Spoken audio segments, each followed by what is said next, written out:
Joining us now from Washington is nuclear expert James Acton. Mr. Acton, good morning once again. Good morning, Chris. Up until now, the Japanese have been basically throwing seawater on these reactors, basically in the dark. But now that power has been restored, is it now going to become a little bit more obvious as to the full extent of the damage at this reactor? Chris, the crucial moment is going to be when they find out whether or not the cooling pumps that are necessary to keep that core of the reactor cool are working.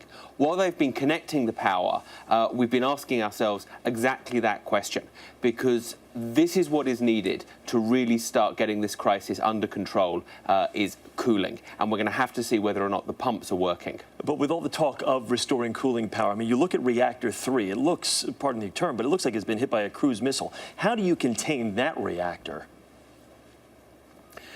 What we're seeing from those incredibly dramatic pictures of damaged buildings is the outside of the building. And all of the crucial functions and the crucial containment structures are all within.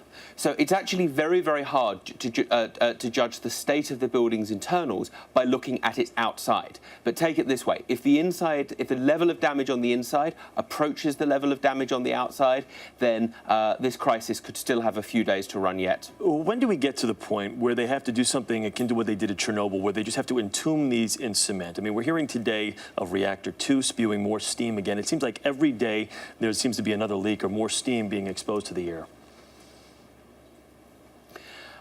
I think we're still a length away from just abandoning the reactors and entombing them yet.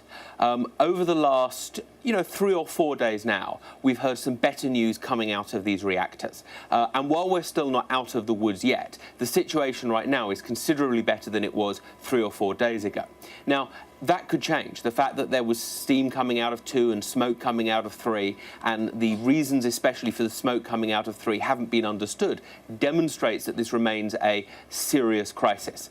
But I think it's receded from the worst of where it was, and simply abandoning the reactors is looking accordingly less likely. I guess we keep thinking we're hearing good news or that we're turning the corner out there, but the USS George Washington, which is a $4.5 billion warship, which is 225 miles south of Fukushima, yesterday the U.S. military moves that ship further away to fear any type of radiation contamination there. Is this an abundance of caution, or are we just not getting all the information that we should be getting from the Japanese government? Well, I spent quite a lot of last week pushing back against the constant worst-case analysis. And this week, I think it's appropriate to be pushing back against some of the optimistic best-case thinking.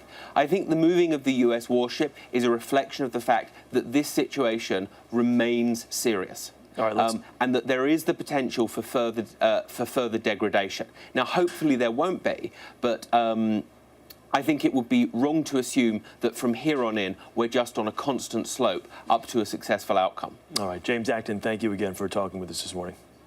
Thank you.